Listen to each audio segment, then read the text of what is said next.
All dentists should invest in multifamily real estate. Anybody that's been watching this channel long enough will know what our views are and why we think so. If you don't, I recommend that you click on some of the other videos and see how this can absolutely transform your wealth building profile. But now, when I say invest in multifamily real estate, I was talking to my friend, he's a prosthodontist the other day, and I was telling him about, the benefits of multifamily real estate and why he should invest in it. He tells me that he invests in REITs. And he already invests in multifamily real estate. For those of you who don't know what a REIT is, it's a real estate investment trust, REIT. And after watching this episode, you will not only be able to understand what a REIT is versus a multifamily real estate syndication, but also fits your investment profile and thesis. Hello, fellow wealth builders. Welcome back to the channel. I'm Johnny Walker. I'm a successful endodontist with multiple dental practices, as well as a self-made millionaire in real estate investing.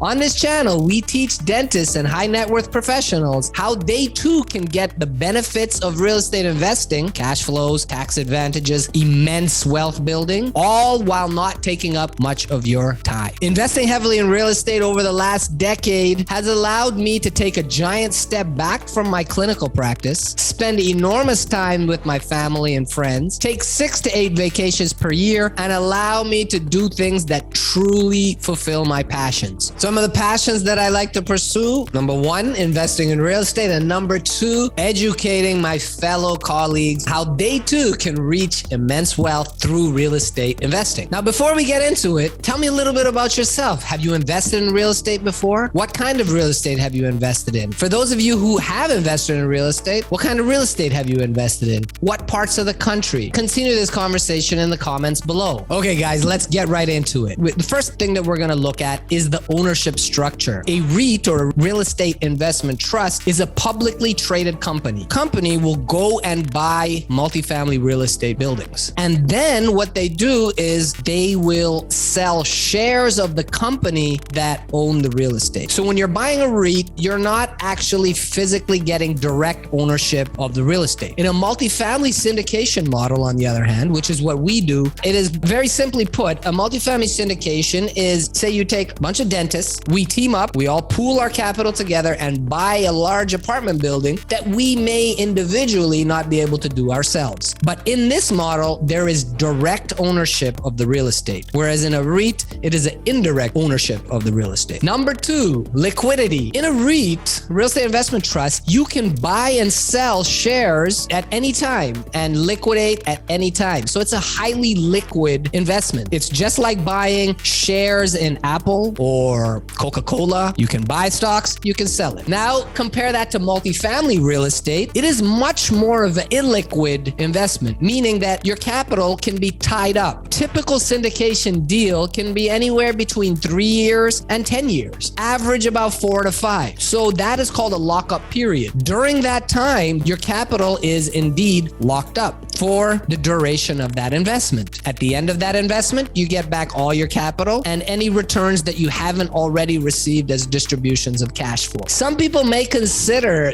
the illiquidity of a multifamily syndication to be a bad thing and the liquidity of a REIT to be a positive. However, I would argue that if you are investing for the long term, which most real estate investments are, it's immaterial if your money is locked up, because these type of investments are supposed to be, you put your money into an investment and let it work for you day and night while you're sleeping, eating, or working. It'll eventually pay off. The reason that illiquidity is a good thing in many ways is that it saves the investor from themselves. If you look at a lot of investing, it's done with emotion. For example, Russia invaded Ukraine and the stock market fell. Why? Because investors got scared. Oh, this is going to lead to uncertainty in the global markets and things are going to get bad before they are going to get much worse before they get better. Emotional investors pull capital out of deals like that, whether it's prudent to at that time or not. In fact, the major losers in the stock market are people that try to buy the dip, or they try to buy low and sell high. And often they end up shooting themselves in the foot. The very nature of the illiquidity of multifamily syndication removes investor emotion from that component, which in my estimation is a great benefit, especially for most investors. Number 3, way, tax benefits. The tax benefits in a REIT are slim to none. Any distributions from a REIT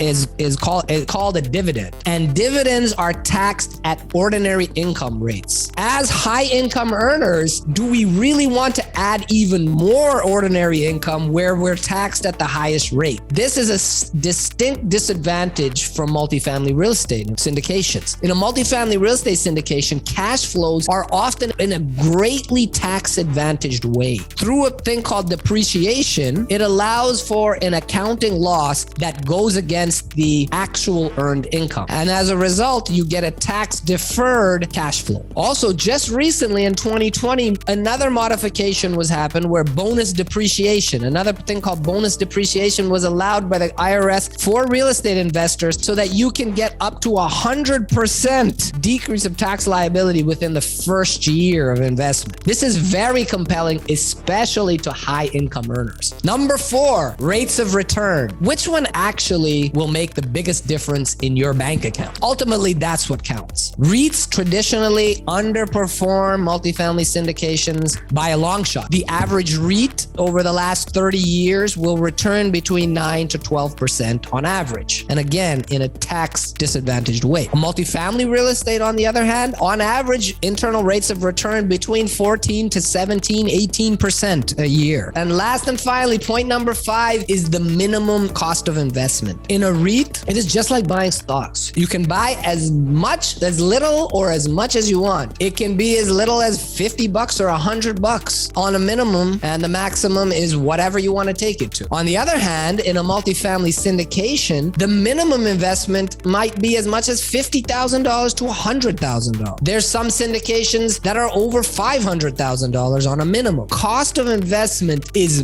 greatly higher in a syndication model. All right, guys, so there you have it. I hope this helps. If you're trying to invest in multifamily real estate, you're trying to decide versus a REIT versus a syndication model, I think the answer is quite clear. If you're interested in direct ownership of tangible assets where you can build wealth passively, as well as get cash flows in one of the most tax advantaged asset classes out there, to me, the answer is quite obvious. Please, if you have a different opinion, I'd be more than happy to discuss and learn from you in the comments below. Now, if you like this video and you want to learn more about how you can build wealth passively, click on the next video. See you next time, guys.